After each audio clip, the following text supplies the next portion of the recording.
The June 8th regular meeting of the Fairfield Board of Education is called to order. I'm the chair, Christine Vitale. I'm joined tonight by Ms. Rotelli, Ms. Jacobson, Ms. Pitko, Mrs. Gerber, Superintendent Cummings, Mr. Asa, Mrs. Maxon-Cannelli, Mr. Peterson, and Ms. Guernsey. Ask you to all please rise. And Ms. Pitko, will you lead us in the pledge, please?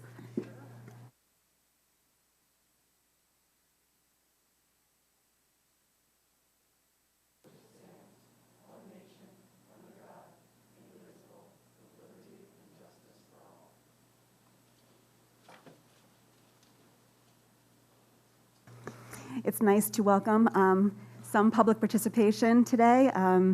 Thank you again for waiting. I'm sorry that we had to start a little late tonight. We'll get right to public comment.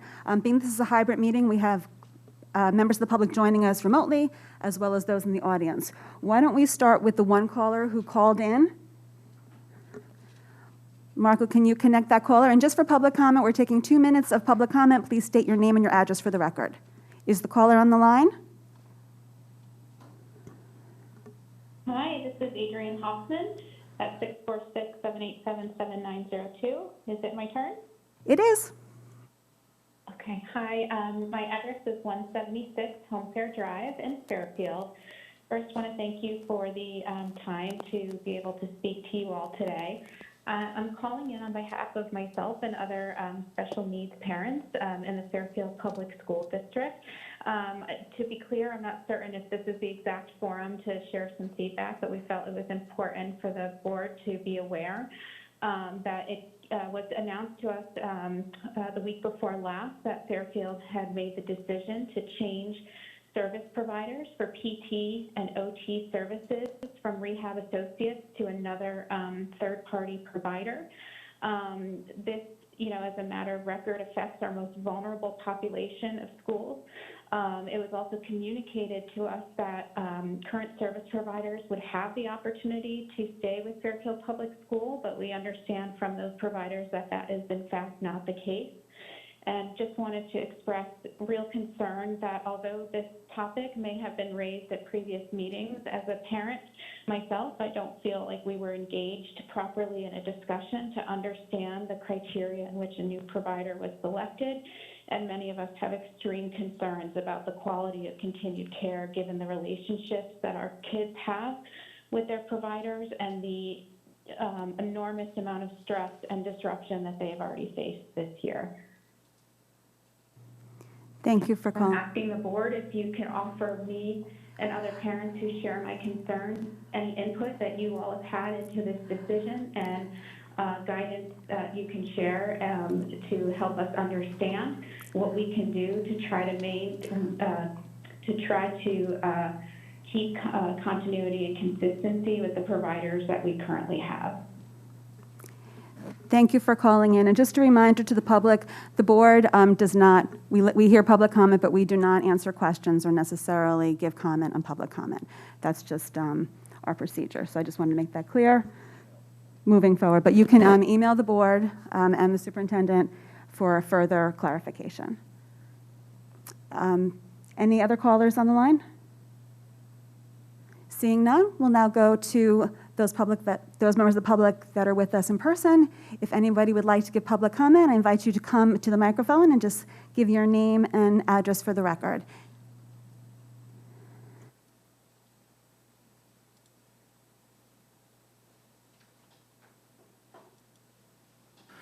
If you could just do me a favor with our masks, if you could speak as close, you can move that mic to you and just speak as close to the mic as you can. The other one, yeah, we'll give that a shot first. Just get close, like you're in a relationship with it.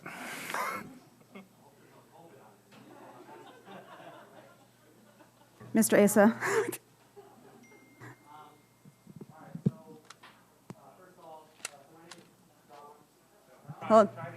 Hold on, we're gonna bring you another mic. There you go. There we go. My name is Domingos DeFonte. I live close to Adrian, 226 Home Fair Drive.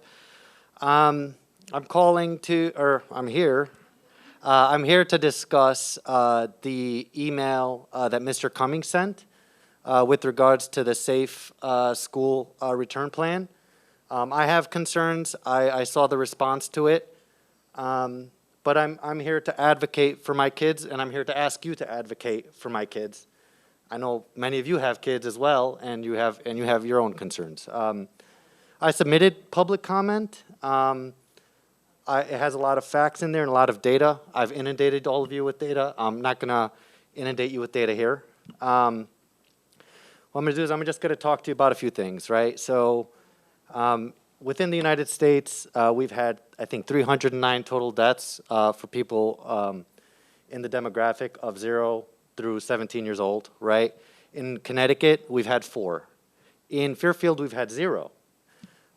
We've had 661 total COVID cases as per the Fairfield Public Schools data of COVID from students out of 10,000 students or 9,800 students. And we've had 126 cases for teachers. That to me kind of indicates that transmission is relatively low. I think that we've dealt with this situation very responsibly as Connecticut and Fairfield residents. And I think it's time for us to look at what's best for the well-being of our kids. How do we get our kids with IEPs to get proper speech, get proper reading training, and all of that stuff without the mask? How do we get them back to normal? I think, that's really my concern. I'm on this group called Unmask Our Kids Connecticut. I'm seeing what people are doing across the state. It varies. I just asked you to finish that sentence. We're at 2 minutes, sorry. Yep, sorry. I was just going to say it varies greatly. There's superintendents that are advocating for us or for their kids, and I'm asking that we look at that and we start looking at what's best for our kids and advocating for them. That's it. Thank you for your comment. If anybody else would like to come forward? Okay. Don't be shy. Come up. Again, just state your name and address for the record. Sure. My name is Caitlin Giambalvo. I'm at 47 Geneva Terrace. And I'm also here tonight to ask for a plan to end the mask mandate for our children. I've sent a few emails sending data, as Dom has also done, and I'm sure you've received it from many parents in town. The one thing that I think is very important is that we stop saying things like the science is settled, because it is not. There are many experts in the field of pediatrics, epidemiology, virology, public health that agree that it's time to unmask our children. The current approach to risk to children, if we continue to follow this logic, it will continue every flu season in perpetuity. It's illogical, and it's time that it ends. The UK, the Netherlands, France, Belgium, Sweden, many other countries have never masked children under the age of 11. State after state in our own country are dropping their mask mandates for schools, daycares, and camps, New Jersey being the most recent. We've heard that the superintendent and the Board of Ed are unable to make this call, and that may be true. But where is the public support? Where is the support telling the governor and telling the Department of Health that you support the parents in this endeavor to unmask their children? We can't seem to get a straight answer on who's in charge. And interestingly enough, Lyme and Old Lyme just announced that they will not be mandating masks next school year, kind of destroying that narrative that it's up to the governor. I find it very interesting that even with current case and hospitalization figures in Connecticut that point out the absurdity of continuing these measures in the final days of school and into camp this summer, that we're continuing to mask our children. So if we cannot all together admit that there's no longer a state of emergency that requires these mandates for our children, then we're admitting that we're following politics and not science. Thank you for your time. Thank you for your comment. Anybody else? Okay, seeing none, thank you. Okay, moving on. First reading of student participation study in an exploration of therapy dog services in education settings. Mr. Cummings? I'm going to have Dr. Zavachanza come up, please.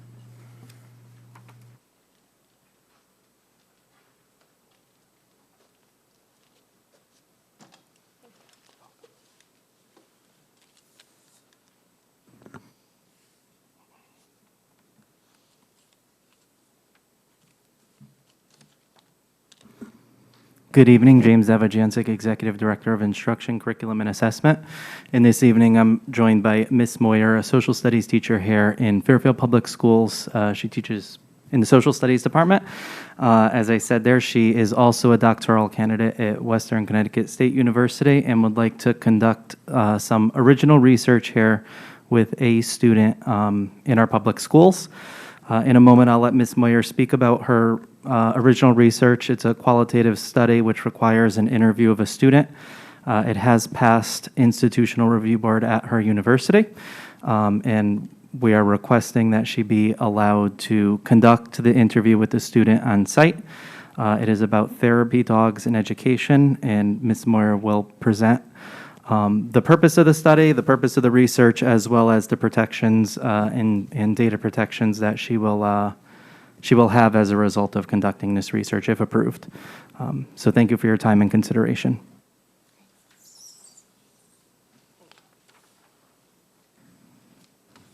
Good evening. Good evening, everyone. I'd like to say that I am entering my 12th year at Fairfield Ward High School again as a social studies teacher, and thank you for your time. It is an honor to actually love going to work every single day and working within our school and our community. Bringing that into a short summary of this study, I feel very honored that it is a blend of personal and professional passion. In that sense, I was able to connect with a student over other avenues where they were seeking to bring more wellness opportunities to Fairfield Ward High School. And in those conversations, the student had mentioned their previous experience at a former district is where their experience with therapy dogs is why I am approaching you for a request of their participation tonight. Since they are currently enrolled at Fairfield Ward High School, I find myself requesting you to consider my allowance of interviewing this student in a qualitative format. It would be a brief 15 to 20-minute interview. The student would be entirely protected under the Institutional Review Board at Western Connecticut State University. The student understands that they would remain completely anonymous. Any connections with their former high school and currently being enrolled at Fairfield Ward High School would remain anonymous. All confidentiality would be ensured. My eyes, my advisor's eyes, would be the only ones on this data. But I think that this, as a model of growth for both the student and their interest within the field of wellness and moving forward, as well as really personally being able to tie in my love for this district as a little golden thread in terms of including that within the dissertation, I think that that would be a wonderful opportunity as well. I would love to speak more about this. I know we are short on time, so if there are any questions, I'd be happy to answer that, both about the role of therapy dogs within education for any student, or more specifically about this one individual. Does anybody have any questions? Ms. Jacobson? Hi, thank you very much for being with us this evening. I just had a quick question. I noticed that obviously there's informed consent with parent of a minor obviously involved in here, so I assume that if we're at this stage that you've engaged in that conversation already, or is this the first step? This is going to be a continuation of already gaining informed consent from my school principal, Mr. Cavanna, and then going through the proper channels and procedures to know that the entire district is aware that this data collection would be occurring within one of our schools. Then once I obtain, hopefully, permission from the school board, what I would then do is officially reach out to the parents for their consent and the student as well for their assent. Okay, thank you. Just wanted to understand the timeline and the process of that. Thank you. Any other questions? Mr. Asa? Just for clarification, has the district reviewed the IRB, and are we comfortable with that? I have reviewed the paperwork and am comfortable with it. Thank you. Ms. Jacobson? One last. The additional information that we received from Dr. Eckstein, and that's in our packet, about the computer system of the university. So will you, I assume that you would therefore be using your own or something other than just to address that issue? Yes, all of those protections and those procedures are outlined and they're guaranteed within that approval from the IRB format. And then further, with anything that is going to be electronically stored and/or paper-based stored, that is going to be secured with myself. And then within 2 years of the study being completed, everything will be destroyed. Okay, thanks so much. Any other questions? Okay, seeing none, we'll take this for a vote at our next meeting. Thank you very much for joining us tonight. Thank you. And of course, as always, if the board has any questions between now and our next meeting about this issue, just email them to Mr. Cummings.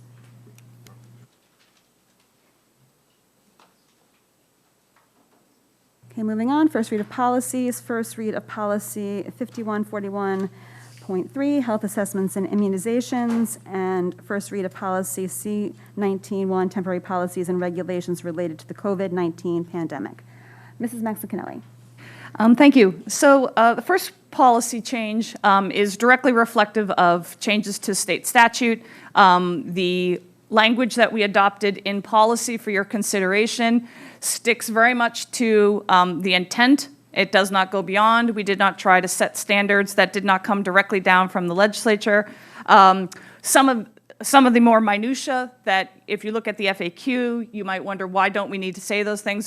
Many of the details we're planning to leave to the administrative regs. We wanted to keep this as the most clear directive to parents who might be looking at this, and of course to our administration. So if there are any questions now, happy to answer them on this policy. Anybody have any questions for Mrs. Maxicanelli? Mrs. Gerber. Yeah, I was just curious, since this does reflect this change in the state statute, if you know, like, is this similar to what other districts are doing? Is it pretty much a template or? Great question. Actually, one of the things that almost held us up is that we were trying to wait for suggested wording, both from, possibly from CABE, from the attorneys, and it's everyone, no one is ahead of us on this, so we had no other models to do. So that's, again, that's where the language, we did not try to get creative or see that someone had a different idea. We just stuck to, essentially, it's working in the dates of that April 27th, April 28th cutoff. So long answer to a simple question. There weren't any other models out there for us to work off of. Okay, thank you. The only other thing I'll say about this policy is that if you review it, if you speak with anyone in the public and that prompts questions, we're hoping that anything that would prompt me to need to call on Jill Mitchell for her input, if I could please have it prior to the end of next week. Surprise, long overdue. Ms. Mitchell will be on vacation for our next meeting. And while I shouldn't even say this, she kindly offered, if need be, to call in for it. I think it would be nice if she had a week of no contact with the district. So again, if anyone's looking for that level of feedback or questions, if I could please have it by the middle of next week. And I'll probably send an email to alert you to that. The second policy before you is the first policy which set up what we're calling the COVID policies. These are the C19 policies, all of which are set to expire June 30th. And it would have been, many of them, obviously, we are hoping not to need in terms of as a COVID mitigation. However, we don't know what's going to happen this summer. And so what we were, rather than let them all expire, grapple with whatever comes down from the state this summer, pull all of the policies back up and attempt to redo all these language changes, take the ones we have, change them. Some of them may even involve language that we want to continue in the future. We may need to look at the green cleaning policy, for example, regarding issues of availability and effectiveness of the products. And some of the others, there hasn't been time yet really for the reflection of what's in here that we might like to keep. Most of them, I think we are more than delighted to see go away. Not being able to have visitors in our buildings, limiting the visits to our schools. We're already relaxing, obviously, the community use of our facilities. The changes regarding attendance, the changes involving students with special health care needs. A policy such as the school closing for emergency conditions, which right now won't even be legal for next year. What we're asking in the change for C19.1 is an extension, and we picked the date very specifically. which was to August 24th. And the signal we are attempting to send loud and clear to the public, staff is coming back August 25th. We want these to expire and go away for a clean start to the next school year unless there has been action taken this summer, which is why policy is planning to meet August 17th to reflect at the last possible date on what's happened this summer, what do we have to maintain in policy, and what, as I just alluded to, we in fact can let die away and expire. So the choice before the board is fairly simple, is that either we extend this, or in fact we do let them expire, and then what we would be in the position of possibly in August, September, is trying to hustle then to make those changes at that point. So we're just looking for an extension to what the board has already put in place, with it set to expire the day before the start of the school year with the staff coming back, unless there has been action on the state that we have to address. Mr. Issa. So just to clarify, and for the public, if we needed to take action beyond this date, Chairman, can you, or Chairwoman, can you please confirm what our August date is for our regular board meeting, and that it would be prior to this date? So I can jump in on that. The August date is August 31st, which is why the board got an email asking them about August 24th. That was coming as a request of the policy committee. Likely I don't want to speak for the chair, likely a one-item agenda in terms of what has to be addressed from these. And again, if they can all expire, then we would have no need to do anything with them. They would just simply go away. So the idea would be a special meeting prior to August 24th. No, on August 24th, on August so that they 24th. don't expire Okay. August 24th. And just to be clear, so the public understands that. Thank you. And hopefully, it'll just be the policies on that agenda, but not making any promises to the board in terms of what might be coming up over the summer. Yeah. Any questions for the policy committee, Mrs. Maxinelli? And one other thing, with Mr. Cummings' permission, if I can make reference to one detail that is planning to be changed, because it is in administrative regs, and this is something that people plan well in advance for. I don't know if you'd like to say it, Mr. Cummings, or if you want me to do, regarding the rides. You can go right ahead. Okay, that in the administrative regs for transportation, which is 19.9, one of the changes we did that was made within the regs was that courtesy rides were not allowed for this school year. And Mr. Cummings is planning that is going to go away, that is going to change regardless of anything that happens in the state, and that we will be allowing the courtesy ride program availability to begin again for next school year. And the courtesy rides, sorry, thank you.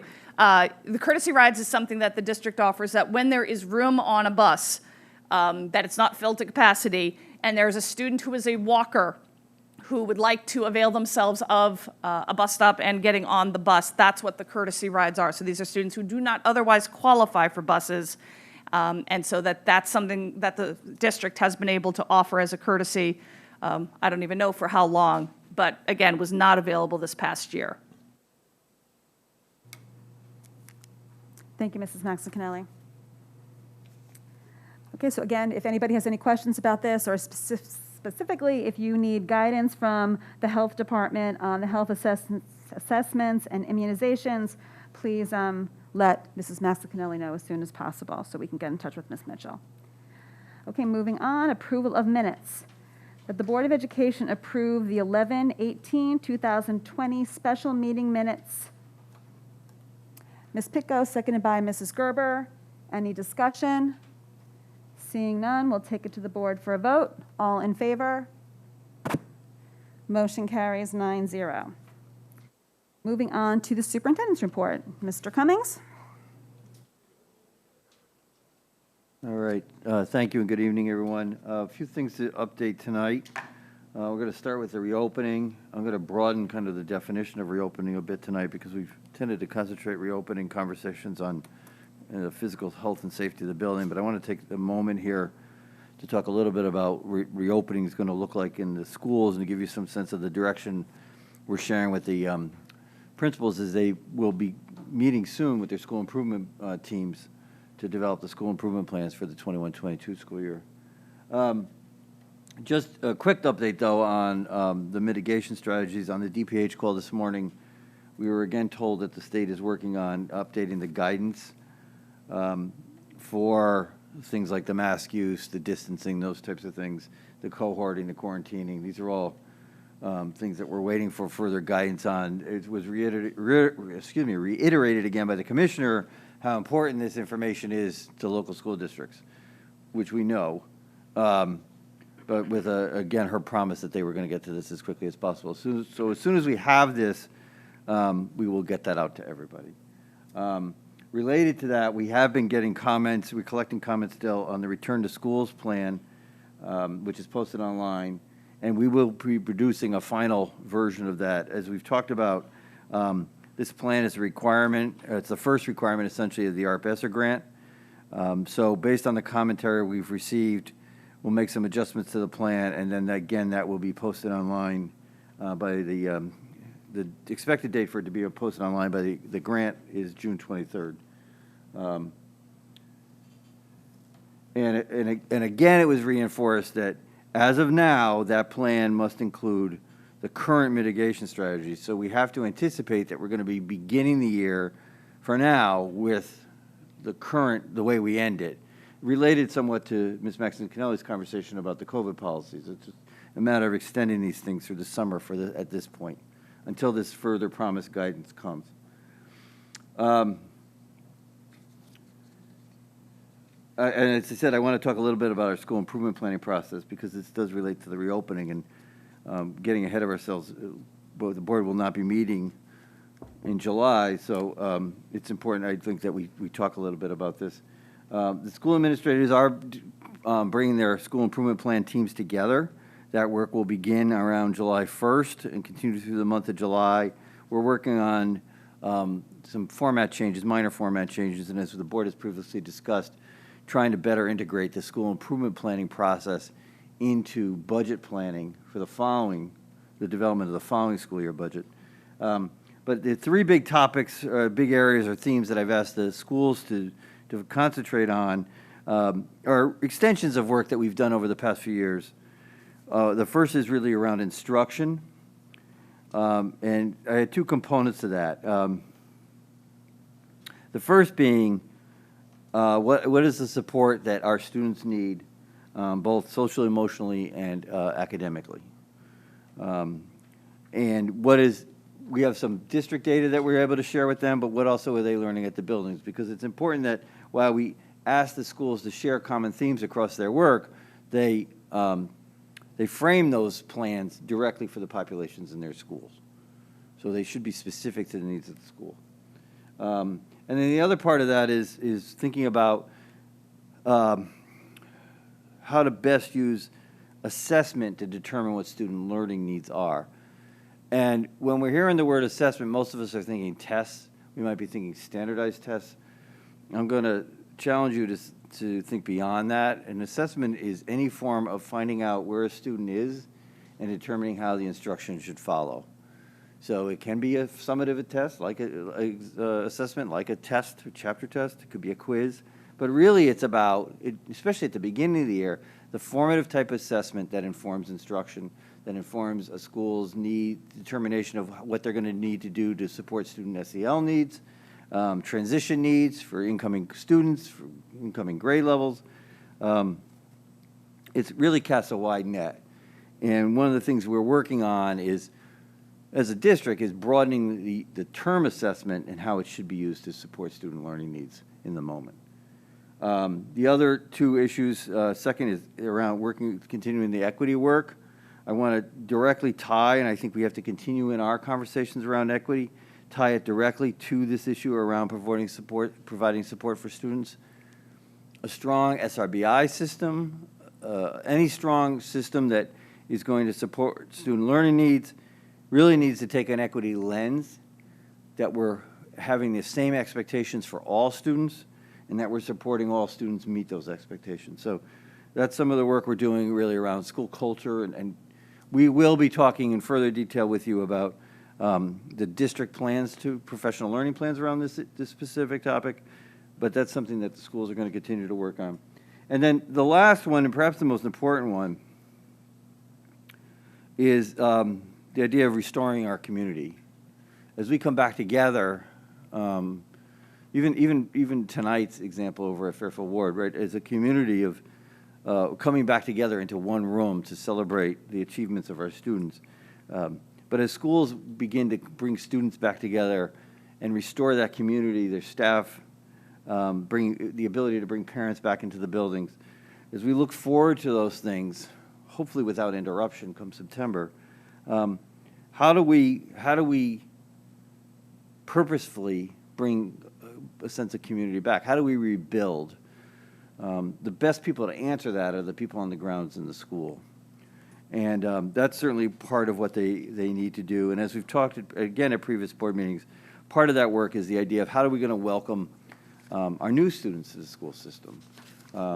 You know, there's conversations about, the schools are already having conversations about how they're going to return the remote learning academy students into schools next year, particularly those students in, say, 6th grade, 9th grade, or I should say entering 7th grade, 10th grade next year, who did not participate in their school orientation programs this year because they were in RLA all year. We've expanded our open choice enrollment. How are we going to welcome those students? So those are all, and then just the students who come in and out of our community.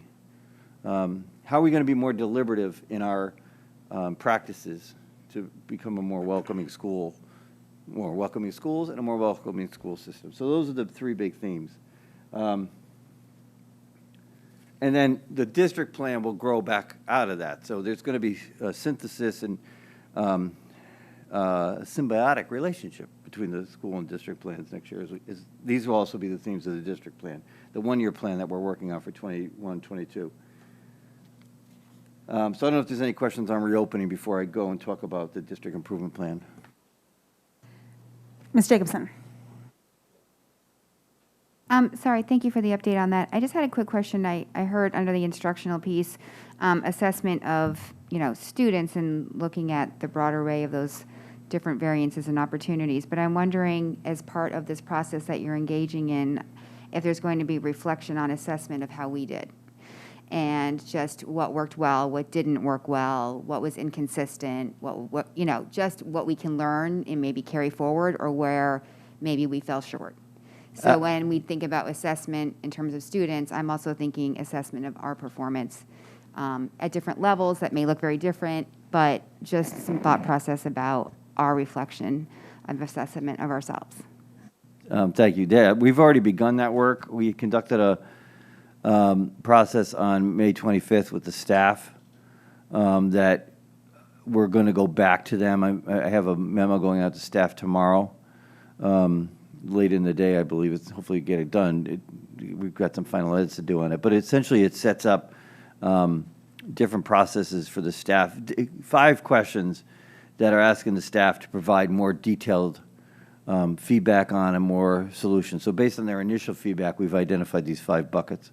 The other part of that work will be related to the district improvement plan update, which is starting to develop questions from the district improvement plan lens to look at where we're going based on where we've been. What did we do well? What did well over the past 15 months? What needs to change that we learned over the past 15 months? And how will that inform the next plan? So, as I've said to anybody who I've had conversations about with this topic, the past 15 months have what a waste it would be if we didn't profit, in a sense, from what we've learned from that, and we have to take some time to do that. And I also think, and I don't think this alone, I'm not the only person who believes this, but I know that many of us feel that asking those questions now will produce a certain set of answers. Asking those questions or deepening those questions in several months will produce even better responses, because what many of the staff told me when I initially started to talk about the May 25th results was they're not in a place yet where they can really begin to process where we've been and where we're going. That what the staff is, I think we're all looking for, is some time to think this and really think this out. And as we're still in it, as we're still kind of rushing through the typical end of the year activities, that time isn't still done it. So we're going to continue next year to probe at this because I think we'll just have better learning. So absolutely, Ms. Jacobson, I think that's crucial to our work going forward. Thanks so much. Any other questions? Okay. All right, so I began to talk a little bit about the district improvement plan. The steering committee met June 1st, and we'll meet again on the 15th. On the 1st, as I said, we really just had a kind of a quick get-to-know-you meeting, establish some parameters for future meetings. On the 15th, we'll begin the work of generating survey questions, and we're going to look to follow up some, to schedule some follow-up meetings and sessions together. So the idea that we're looking at, once we get started, that meeting on the 15th is scheduled to go for an hour and a half. Once we get started, I think a lot of the survey work can then go online with editing rights and a Google document for the people on the committee to begin to provide questions, re-edit, and provide comments on the questions we're asking. The hope is that, in a very broad sense, we're going to use the summer for twofold. One, to set up the kind of needs of the committee for when the fall begins and people are more accessible.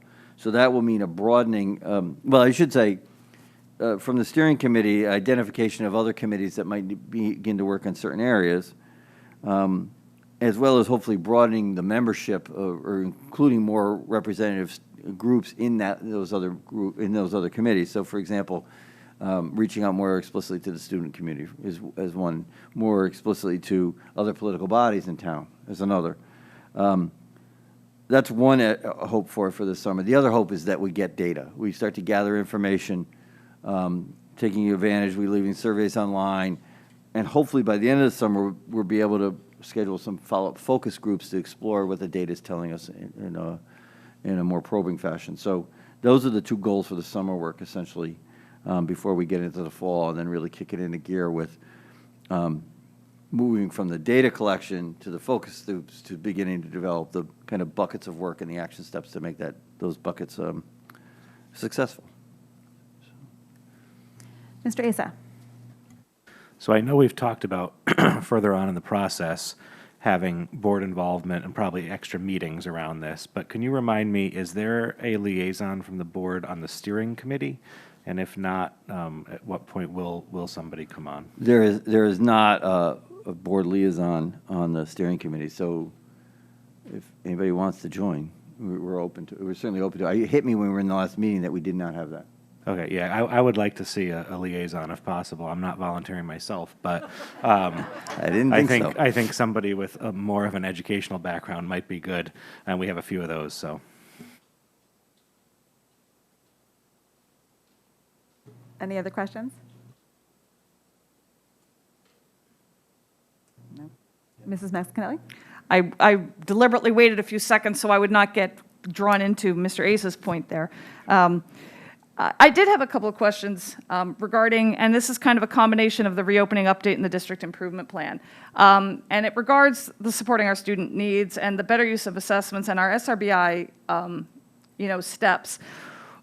Something that happened in the fall was our approval of the teacher evaluation plan, which was a bit contentious, went one way, swung the other way. And so I was hoping you could say more about how we are in terms of achieving our SEL goal, and how is the district feeling regarding, and again, I know the committee has not met, but I just feel the need to put out there my own view, and we'll see where the board goes on this, of wanting to return to academics and understanding SEL as vitally important as a step towards achieving academic progress. The Fairfield Public Schools, we provide services to achieve learning.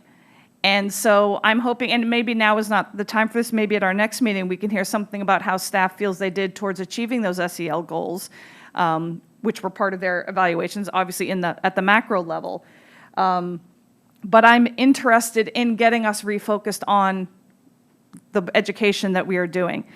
And so I'll just put out there that notion that I would like to talk early, because I would like that committee to get some feedback from this board on what we're looking for, because I would not like to be in the position of voting down something that they come out with, and I don't know what they'll be looking to do in terms of the fact that teacher evaluation plans for next year are again having options, and that's going to be something that is going to be coming before the board if there's a change being sought after. So I just wanted to put out there my 2 cents regarding where I hope this district is moving. Because while I do think our SEL needs are important, obviously I shared with Mr. Cummings that I was not happy with the recent decision at the high schools to have all of a sudden students have the opportunity for pass. Any grade above a 60 can now be a P on the transcript. And that right as teachers are in the position of having all their students back and getting them engaged in their learning and working very hard to get them engaged in their learning, and to understand the notion that revisiting learning is a path towards achieving mastery, students just got to pass out of that, and utterly undercuts motivation for so many students. And this is not a path I wanted to see this district going on, that a global pass was handed out to all of our high school students. And so I very much appreciated the wording that you used of supporting our student needs, because I know you mean that on the individual basis, and that we can't be looking at this as global solutions. We have a lot of very different issues facing all of our students now, and that having something like that go out, it very much felt like it undercut what we're supposed to be doing and what our teachers are supposed to be doing. And I was disappointed in that decision. So, you know, we are talking about grading policy. The policy committee is going to continue to look at that. But a lot of things have happened in the past, year or so that we're really going to need to have some hard conversations about in terms of where we like to see this district moving. I guess in all of that, there wasn't actually a question. So I initially had one, and then to the point of the teacher evaluation is that I am interested in hearing more about how the district felt its staff did in terms of being prepared to address SEL needs, and then how well they did in terms of their individual goals. But that's not something I prepared you for tonight, so I realize you can't answer that, but maybe if it were possible to hear more about that on the 22nd. I have based on a limited conversation with a limited amount of people, teachers. I think that our teachers are still struggling with, in general purposes, SEL is not the issue. I think they relatively feel relatively comfortable with that. I think it's, if you think about it from an SRBI lens, the core Tier 1 isn't so much the concern. It's the Tier 2 and Tier 3.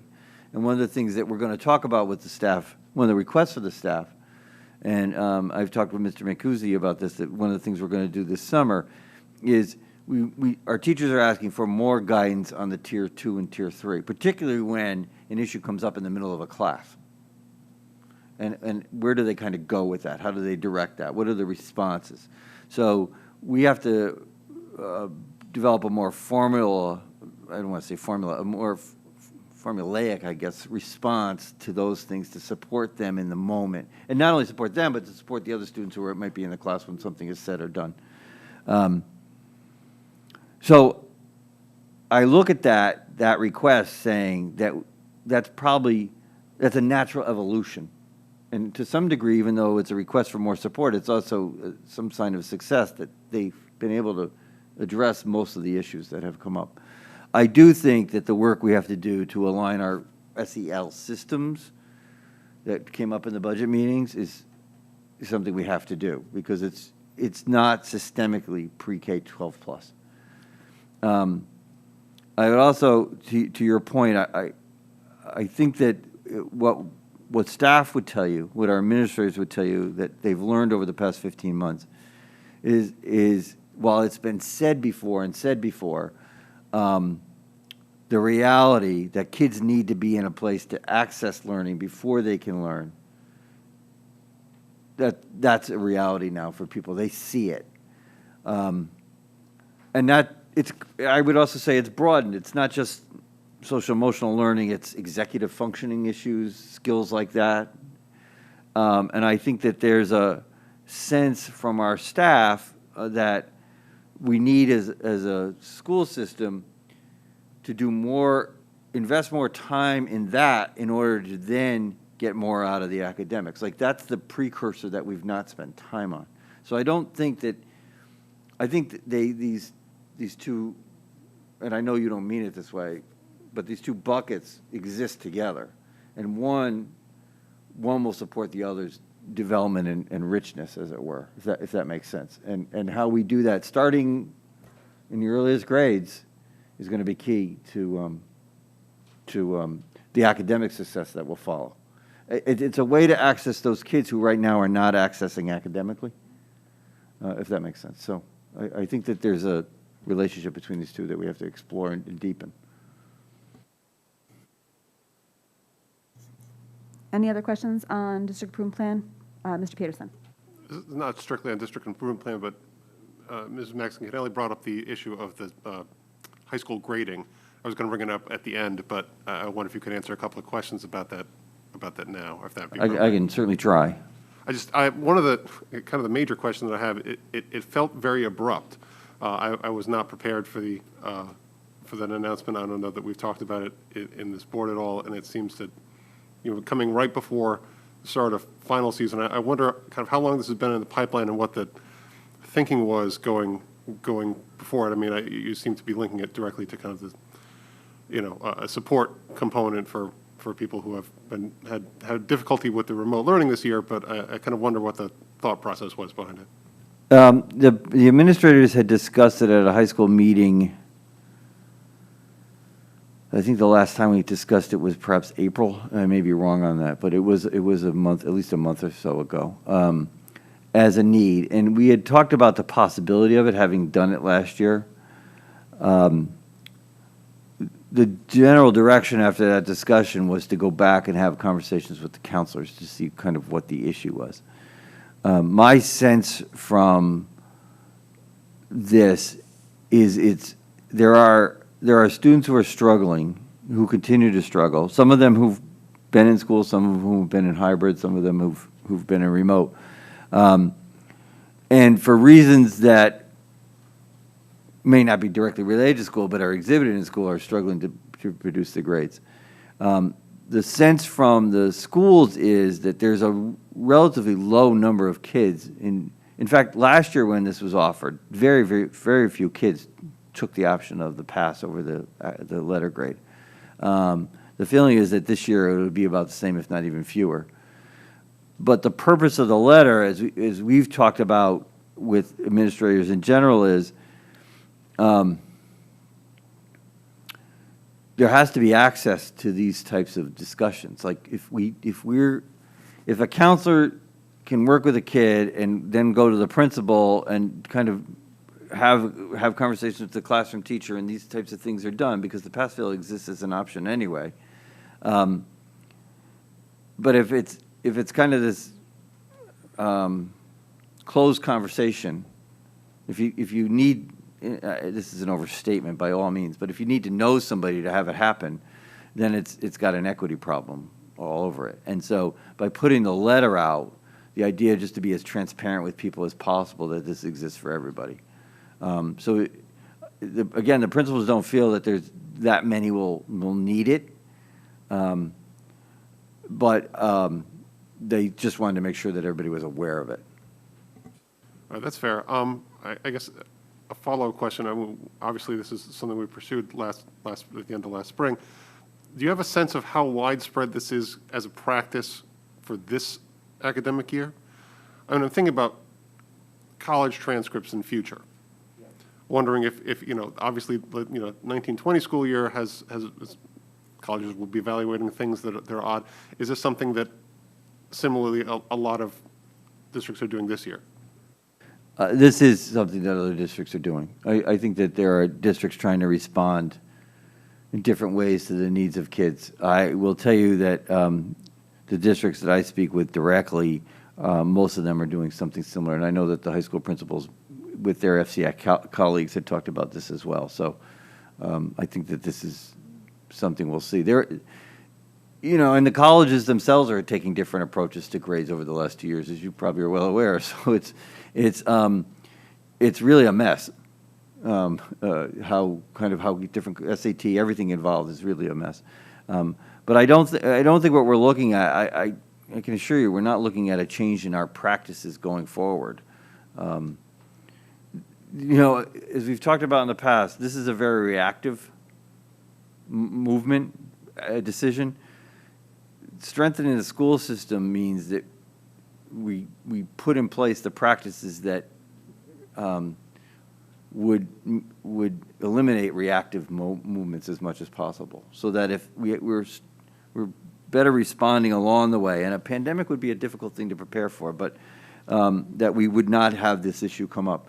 I do think, based on the conversations I heard, most of our students last year, even those who had poor grades, felt that a poor grade on their transcript was going to be better than a P. And that's why most of them said, you know what, I'll take my letter grade. Thank you. Any other questions? Ms. Jacobson? Just piggybacking on some of the other comments, I know that we had put into the budget for next year an SEL needs assessment. And as you had mentioned about thinking about this process as it leads itself towards the next budget process, just being mindful of that, it seems to me that that would have to happen in kind of swift order, and just where we were in that process in order to better inform, again, what's working well or not before we think about additional items that we may need that come out of that process. We, if I say so myself, and I think Mr. Mancusi would agree with me, I gave him a brilliant idea the other day, right? Okay, there we go. So we're gonna get started on it. Hopefully this summer. We have a person in mind, and that our expectation would be that we would have that completed in the early fall, so that it would inform the budget planning. I have a phone call tomorrow morning. Thank you, Mr. Mancusi. Thanks for that. Okay. I don't want to get too far down and really having an in-depth discussion on the budget, the district improvement plan right now. So just moving on to ARP update. All right, our ARP update. We have, as I said, we have a preliminary list of ideas from the administrators. We have scheduled for Thursday night at 7 p.m. the webinar. The link information went out today. The link is on the website, I believe, and we have a communication out with that link as well. The intent of that is essentially it's going to be a short presentation on what ARP is and the parameters that we have to follow around ARP, including things like the 20% on learning loss, that type of thing. But the webinar will be short, and then that will be followed by an explanation of the thought exchange process. We haven't talked here about a thought exchange, but essentially thought exchange is a program that we've invested in. It's what we use with the staff on May 25th, and what we're going to have them come back and use on these links that are going to be sent out tomorrow. Thought exchange essentially allows anybody responding to the questions, they can put in up to 3 ideas or notions that they have on how to, in this case, spend the money. And then, once they've submitted their ideas, they will also then, ideas that other people have been submitted will wind up in their feed anonymously, and they can then comment on those ideas. And you can stay on this, the state used this when for the reopening plans. You can stay on this thought exchange for as long as there's comments. Like, you could stay on for hours, God help you, but it'll keep feeding you other people's comments for you to respond to until you call it quits. So what it then does is produce a very detailed report with prioritization of the ideas that were generated, and from both sides of every idea. That gives a lot of great information relatively quickly for us to then build the grant off of. We're going to organize the webinar, the thought exchange, around the 5 buckets of the ARP funding grant, so we can put it into those buckets, essentially line it up as much as possible. And again, the webinar is going to be recorded, so if people aren't able to be online at Thursday night at 7 o'clock, it'll be recorded, the webinar plus the link, so you'll get the explanation, and then people can get on anytime between Thursday and June 21st. And then we'll close it on the 21st. And then we'll go back through it. We can share the reports with everybody that the Thought Exchange produces. My hope is that we're going to be able to, I really would like to finish this grant. I'm looking at all the executive directors in the room. I'm really hoping we finish this grant by the end of July, because right now we're told it's due sometime in mid-August, and I think we're going to be busy with other things in mid-August. So getting this done by the end of July would be just really crucial for everybody's mental health. So that's what I have on ARP. I don't know if there's any questions on that. Ms. Mascanelli? Just one quick question. So when do we actually access the money? You have plans? No, but I was hoping we did. Yeah, the money is actually available to us now. So if we wanted to, if we were in a position, right, all right, so I'll give you a very concrete example. If we had right now a professional learning provider for the equity work that we want to do with staff, and we decided that was going to be something that we'd spend some of the ARP money on, we could encumber those funds against that purchase order, in a sense, that invoice. So it's available now if we so choose to use it. Okay. So all the things we're planning, addressing learning loss or whatever, we're not worried about it slowing us down. No, because we used ESSER 2 for that summer work. We can now begin to plan for the fall. Ms. Jacobson? Two things on Thursday in the follow-up. One is, I know you're calling it a webinar, but I was just wondering if the public who's attending will have time for Q&A, or is it only through this thought exchange? No, we'll record the whole thing, so there will be Q&A. Okay. And were we any further along at possibly having some sort of a more public town hall type matter on the ARP, or no? We could, again, I Or think... you don't think it's redundant? No, I don't know if it's redundant. I think that, kind of like we're doing with the staff, you know, we got a big bucket of stuff, and now we have to go into it deeper. And the reason I'm using the thought exchange again with the staff is really just staff availability between now and the end of the school year, because we needed that to begin the school improvement plans and all that.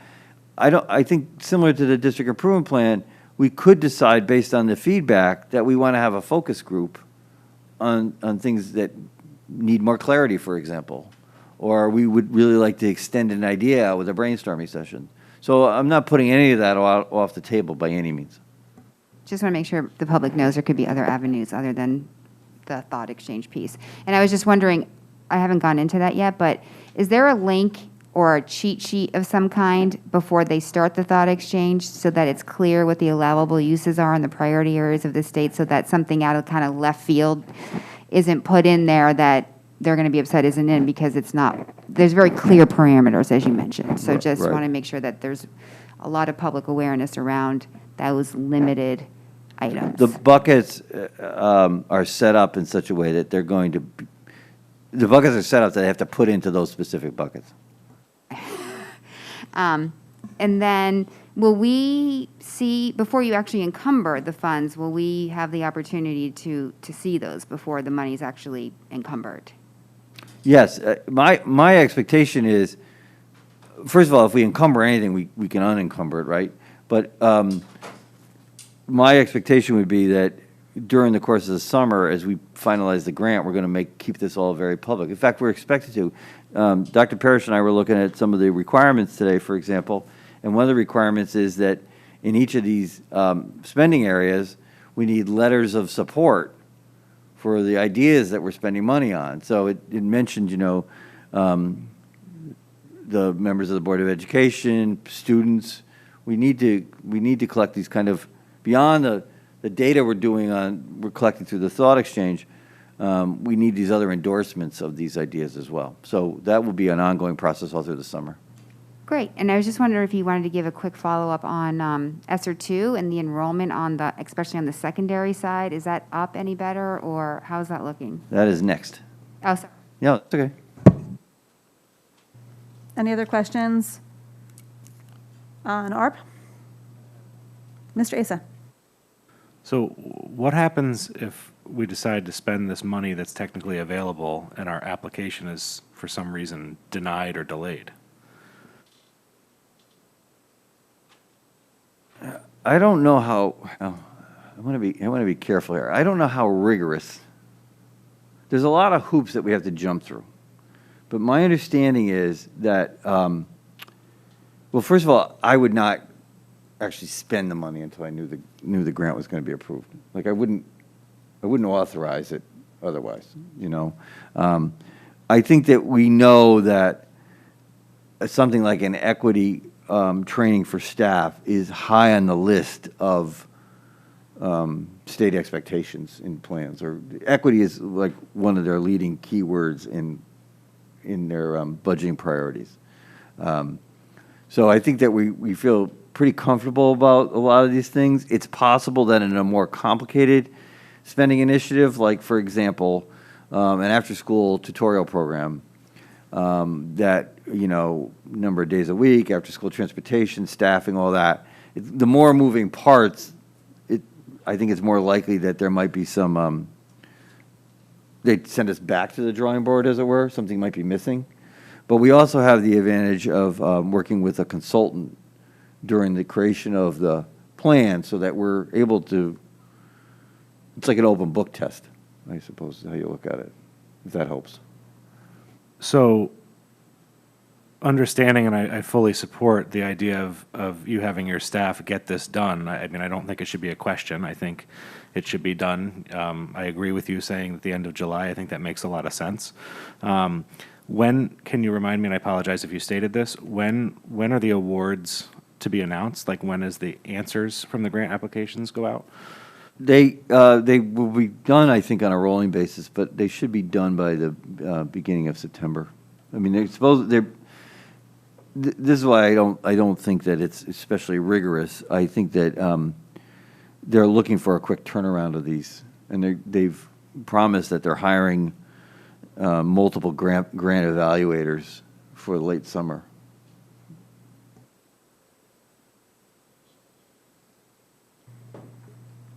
Any other questions? And to Ms. Jacobson, your point about the town hall, we did discuss it, and just for the webinar, thought it would be more accessible to a wider audience to start. And for the board and for the public, invitations went out to other town bodies to also view and give comment. Okay, moving on to summer programming update. Okay, so we are, this is just an update Ms. Jacobson asked about enrollment. So again, we have two summer programs. We have the Summer Boost program, which is the in-person instruction that runs July 6th to the 29th. And again, the class size, we're trying to keep class sizes to about 10 to 12 students. That's the interdisciplinary project-based program, grade level. We have 265 total students in that. I'll break that out. That's 186 at the elementary level. That program is going to be located at Holland Hill. And we've, to this point, hired 13 staff for that program, with some additional interviews scheduled. And then the secondary program, the grade 5-8 program, is at Fairfield Woods, and the enrollment there is 79 at this point. So 265 total students, 186 in elementary, 79 at 5-8. They've hired 6 teachers for that program. And it, again, when we say grade 5, what we really mean is the rising 6th graders. So they'll all be at Fairfield Woods. Then the summer tutoring program, which has a longer time. It runs from July 6th to August 6th. And again, this is small group sessions that could be virtual, they could be in person. These are 15 sessions during the course of those weeks, 3 45-minute sessions per week. And again, this is grades K-8. The enrollment for that is 130 students at this point, with 96 of them in elementary, K4, and 32 in grades 6 to 8. I'm sorry, 96 in K5, 32 in 6-8. And they've hired 11 additional, they've hired 11 staff with additional interviews. And those group sizes are 3 to 5.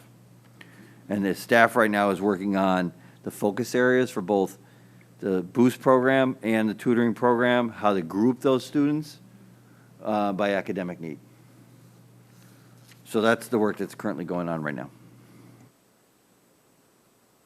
Any, Mr. Asa, followed by Mrs. Mascanelli.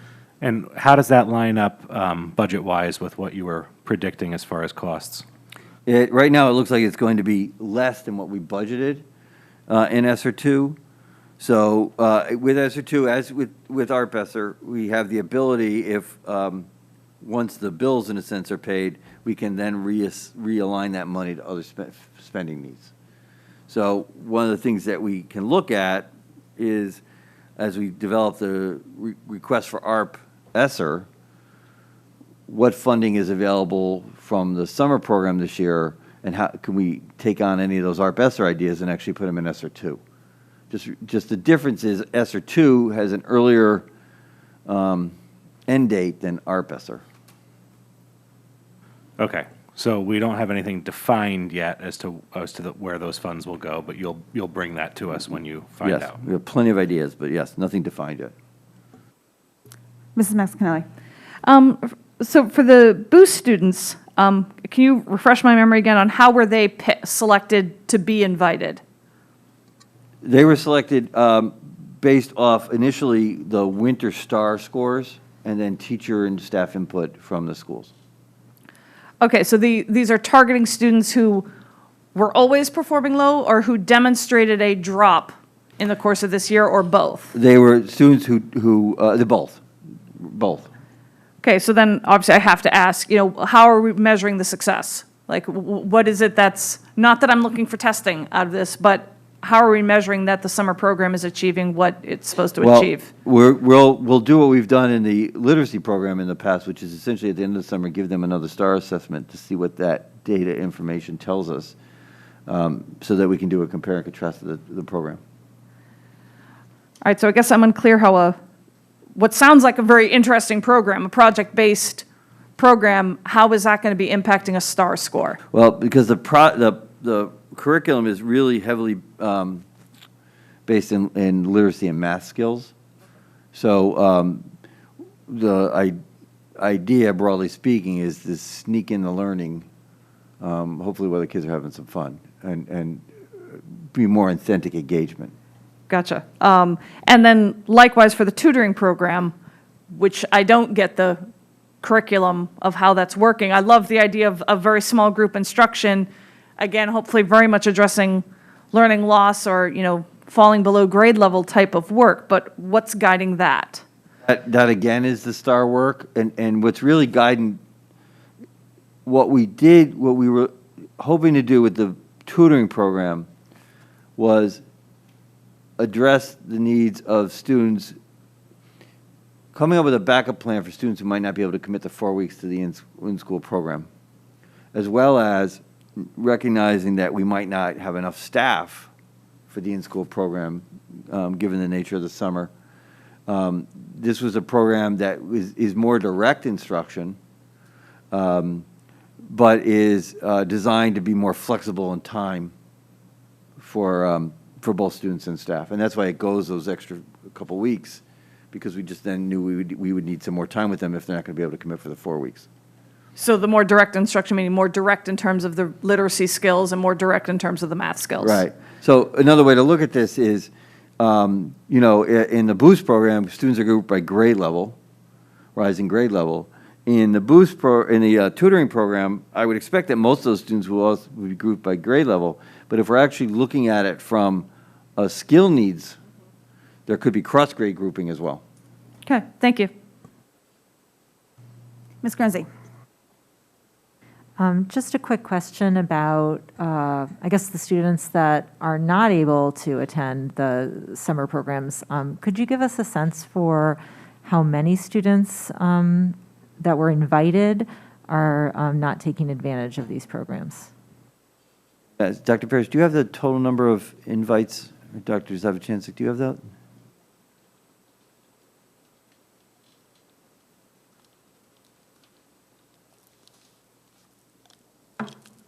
Zakia Parrish, Executive Director of Operations and Processes.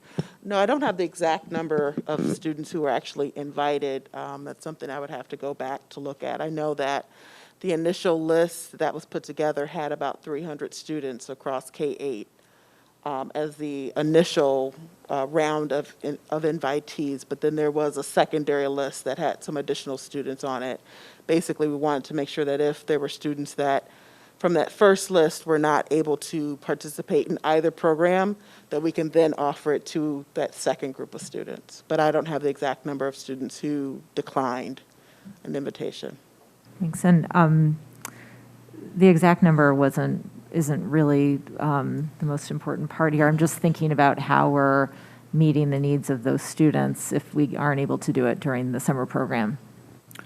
Well, what we'll be doing is when students return in the fall, we're looking at ways to create an assessment process to gather where they are on their incoming grade level expectations. So by that I don't, mean like this. We would continue to conduct the STAR assessment as we do in the fall, but it would not be the STAR assessment solely that would determine where students are.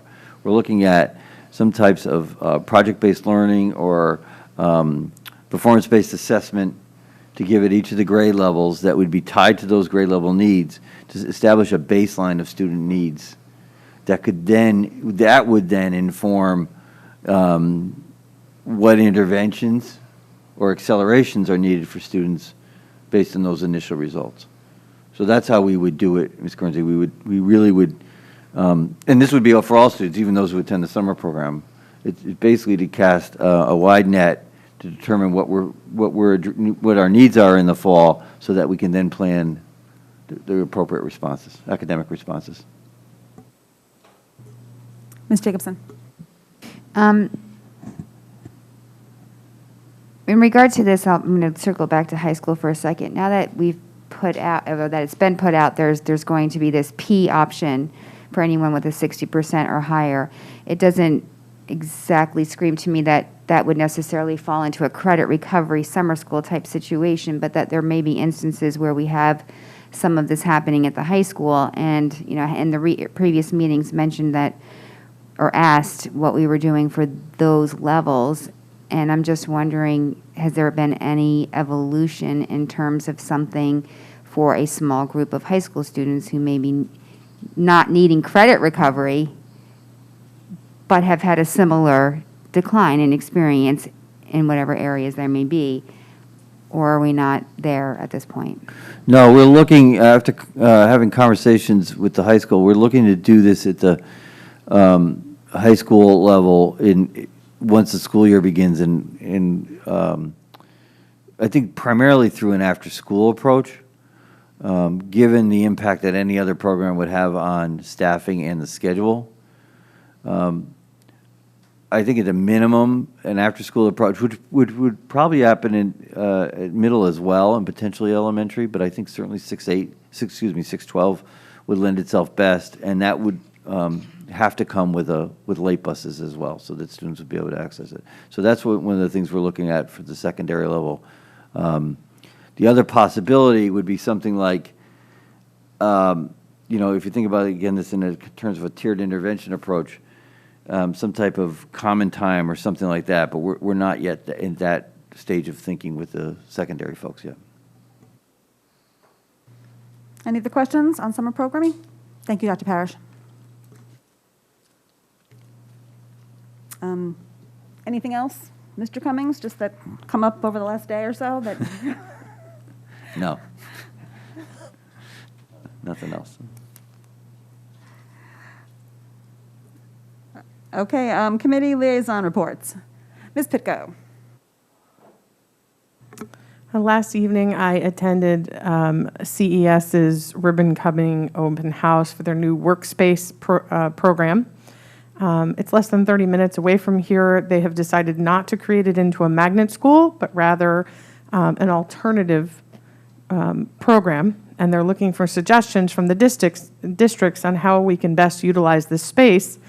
The best description of this large facility is there's a giant makerspace. And I took some pictures last night to share with the board. They're going to have 4 open house dates. They encourage the school boards and school district staff to go and tour the facility. Students who are currently attending, because it was a school before they purchased it with Ed Advance, treated us to a huge culinary display inside of this gigantic room that was made with some of the most beautiful artwork on the walls by the students that are currently there. Thanks. Any other committee reports? Okay. Sorry, Mrs. Gerber. Yeah, so while driving over to the award ceremony tonight, I was on the Mill Hill Building Committee call sitting on Route 95. And nothing really new to report there, except they're moving along and really gearing up for the week of June 21st, which will be no students in the building, and they can really kind of ramp things up. There's a lot of work to be done. I know the majority of the board was able to take tours of the site, and I think we've already seen a lot of really great progress. From what's been discussed at meetings, there's going to be a lot of work going on at that building, but they're, on time, on budget. There have been small hiccups along the way, but they've been able to find ways to deal with them without slowing things down or costing a tremendous amount of money, which is always nice to hear with the building committee. So I'll keep everyone updated. Thank you. And the school looks beautiful, and it was nice and cool when we were there. So thank you for the update. Ms. Jacobson. Legislative session ends tomorrow. So I'm sure shortly thereafter, we will embark upon any changes that need to be made from a policy perspective, and I would just anticipate for this board and for the district that there would be several of those that would be coming down the pike that we would need to do in 21-22. And of course, fingers crossed, a state budget tomorrow. Thank you. That's it. Thank you. Any other committee reports? Okay, open board comment. Any open board comment? Mrs. Gerber? Just wanted to share that the Ludlow girls lacrosse team won. They are going to the state final.